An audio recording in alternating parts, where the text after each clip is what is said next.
Involvement थी। सबसे पहले तो यही बताऊँगी कि कौन से मेजर रिफॉर्म्स हुए थे। Alexei introduce advanced technology of that time into the military and professional army modernisation. Alexei ने बहुत सारी एडवांस टेक्नोलॉजीज इंट्रोड्यूस की थी, जैसे कि हम कह सकते हैं कि उन्होंने राइफल्स वगैरह इंट्रोड्यूस कराई थी उस टाइम की वो इंतजार को। लेकिन जो है उस टाइम पे फिर भी उनसे जो ज़्यादा हम कहते हैं कि अच्छी जो थे ज़ार जो थे उस टाइम पे जिन्होंने मिलिट्री के लिए काम किया था वो पीटर द ग्रेट थे। उन्होंने जो है बहुत सारे जो है इंस्टीट्यूट किए थे वहाँ पे लोग जो मिलिट्री में मेरे जो लोग थे उनको ट्रेन करने के लिए, उनको फर्निश करने के लिए, उनको सिखाने के लिए कि किस तरह से मिलिट्री कोई भी चीज़ होती है, सप्लाइज यूज़ होते हैं और किस तरह से लोग रिक्रूट्स किए जाते हैं और जो है हमें किस तरह के लोग चाहिए हमारी मिलिट्री में। उन्होंने काफ़ी काम किया था इसके ऊपर। उन्होंने टेबल ऑफ रैंक्स भी जो है बनाया था 1722 में, जिसको बहुत क्रिटिसाइज़ किया गया था, लोगों ने पसंद नहीं किया था, इसके खिलाफ भी बहुत लोग बोले थे। तो एक तरह से वो ख़त्म ही हो गया था। उसके बाद जो कैथरीन जो थी और जो पॉल वन थे, इन्होंने जो है पीटर द ग्रेट के ही रिफॉर्म्स को आगे लेके चले थे और जो है उसके बारे में काम किया था। इन्होंने भी एजुकेशन पे बहुत काम किया था, ट्रेनिंग्स पे ऑफिसर्स की, कि किस तरह से ट्रेनिंग करने हमें ऑफिसर्स को। फिर उसके बाद जब निकोलस वन आए थे, इन्होंने जो है बैलेंस किया था। जब देखा था कि जो है मिलिट्री को बहुत ज़्यादा जो है उन्होंने जो है अहमियत दी जा रही थी, उसके ऊपर बहुत ज़्यादा इकनॉमी खर्च की जा रही थी, जिसकी वजह से काफ़ी जो है इकनॉमिकल क्राइसिस भी आ रहे थे रशिया में। तो निकोलस ने इसको जो है बैलेंस किया था, एडमिनिस्ट्रेशन को और मिलिट्री को, दोनों को, जो कि उस टाइम पे मिलिट्री बहुत ज़्यादा इनकी जो है लार्ज थी और जो है वर्ल्ड वॉर वन में थी। तो उस टाइम पे जो है 15 मिलियन जो है मैन थे इनलिस्ट इनकी रशियन आर्मी में। और जो है उसके बाद है इनके आए थे अलेक्जेंडर टू, उन्होंने जो 15 मिलिट्री डिस्ट्रिक्ट जो है इम्पोज की थी, जिसमें जो है एक पूरा सिस्टम उन्होंने इम्पोज किया था पूरी आर्मी के ऊपर। और जो है उन्होंने वो सुपरवाइज़ करते थे आर्मी को, रशिया को। और उन्होंने जो है यूनिवर्सल कॉन्स्क्रिप्शन एक्ट 1874 उन्होंने जो है इंट्रोड्यूस करवाया था, जिसमें सारे जो मर्द हजरात थे उनको जो है मिलिट्री में सर्व करना ज़रूरी था। और पीटर द ग्रेट का एक रिफॉर्म मैं भूल गई बताना कि उन्होंने जो है नेवी भी इंट्रोड्यूस कराई थी। उन्होंने पीटर द ग्रेट ने जो है खुद से जो है सेट ऑफ इंस्ट्रक्शंस अपने इंट्रोड्यूस करवाए थे। और 1716 में जो है इन्होंने आर्मी के लिए सेट ऑफ इंस्ट्रक्शंस इंट्रोड्यूस किए थे और उन्हें बहुत इसके अकॉर्डिंग काम करना। और फिर 1720 उन्होंने नेवी के लिए किए थे। फिर उसके बाद मैंने 3 वॉर्स बारे में बताया है, रशिया तुर्किश वॉर और रशिया जैपनीज़ वॉर और वर्ल्ड वॉर के बारे में। रशिया तुर्किश वॉर में जो है हमारा जो रशियन आर्मी थी वो सब लार्जर थी, जो है तुर्की वॉर से तुर्की मिलिट्री से उनके पास काफ़ी एडवांस जो है इम्प्रूव वेपनरीज थी, एडवांस टैक्टिक्स थे, जिसकी वजह से वो जो है जीते थे ये वॉर। उन्होंने जब रिफॉर्म्स जो हुए थे क्रीमियन वॉर के बाद उन्होंने बहुत ज़्यादा रिफॉर्म्स बहुत ज़्यादा हेल्प किया इनको। और इन्होंने जो है एक लॉजिस्टिक नेटवर्क भी इन्होंने कायम किया था, जो कि मिलिट्री को हेल्प किया था, जिसमें कि वो सारी चीज़ें जो है सप्लाई हो रही थी। हर जो ट्रूप्स थे जो दूर दूर से थे उनको सप्लाई कर रहे थे, सब कुछ जो है खाना और रिसोर्सेज हो या फिर मिलिट्री की इक्विपमेंट जो कुछ भी हो वो उनको सप्लाई कर रहे थे।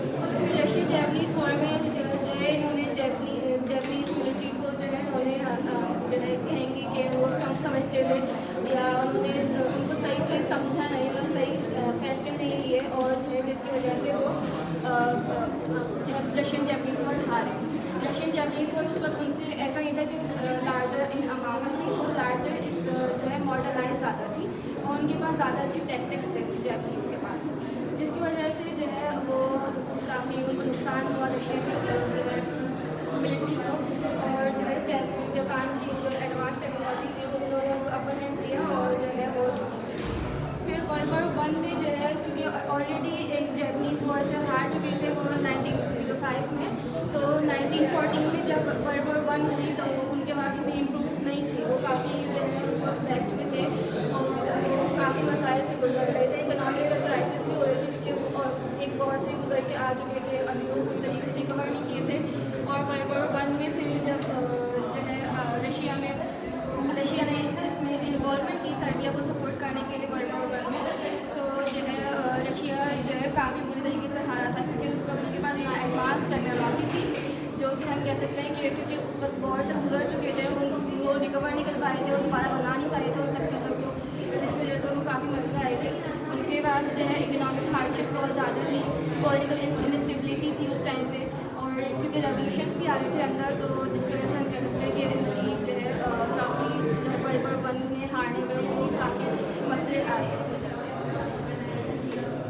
अच्छा, आपने पीटर द ग्रेट की बात की। पीटर द ग्रेट कहाँ से इंस्पायर होकर आए थे जो मिलिट्री इतनी एडवांस की थी? पीटर द ग्रेट जो है इंस्पायर्ड ऑर्थोडॉक्स थे, एक तो वो थे जो है उनकी वेस्टर्नाइज थे थोड़े, उनका थोड़ा दिमाग था कि वो लिबरल होना चाहिए हमें। क्यों उनका दिमाग घर बैठे बैठे क्यों लिबरल होता है? नहीं, उनकी वाइफ वहाँ से थी।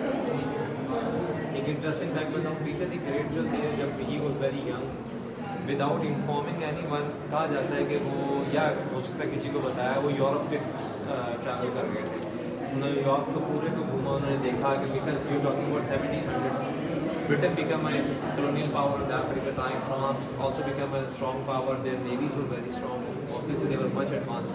So when he saw reforms in the Europe, so he was amazed, and he wants to modernize the Russia.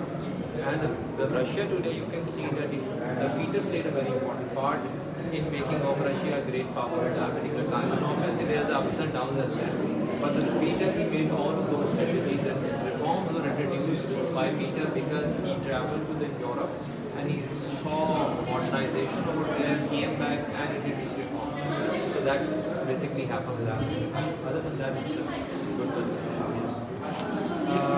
What was the core reasons of Russo-Japanese War, and what type of war strategies were they used in that?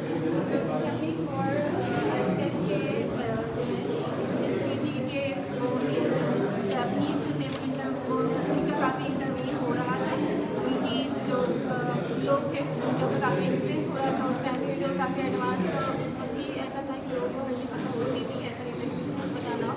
जब वो trade करने के लिए जब उनके लोग बाहर जाते थे उनको सब पता लगता था, भले वहाँ पे अंदर कितनी ही उन्होंने सेंसरशिप की भी हो, लोग जब ट्रेड करने जाते थे और वहाँ पे इन्फ्लुएंस हर किसी के ऊपर पड़ता था, और जिसकी वजह से अंदर ही अंदर कुछ ना कुछ जो है लगावटें हुई थी, जिसकी वजह से Japanese War studies were like, what type of war studies were they used? War strategies उस टाइम पे जो है उन्होंने एक एडवांस जो है नेवल माइंस यूज़ की थी उस टाइम पे, और उन्होंने शाश का यूज़ किया था, और उन्होंने जो है उनकी राइफल्स जो थी 2 तरह की उन्होंने राइफल्स न्यू इंट्रोड्यूस कराई थी रूसो जापानीज़ वॉर में। मुझे उनका नाम मैं पूरा नहीं याद, लेकिन जो है उन्होंने मोस्टली मैगनेट्स जो है इंट्रोड्यूस करवाई थी M1891 इंट्रोड्यूस करवाई थी, और जो है उस टाइम की जो हम कह सकते हैं कि अर्ली एज मशीन गन्स जो थी वो यूज़ हुई थी इसमें, और उससे काफ़ी जो है लेकिन फिर भी वो जापानीज़ फिर भी पीछे ही थे उनकी एडवांसमेंट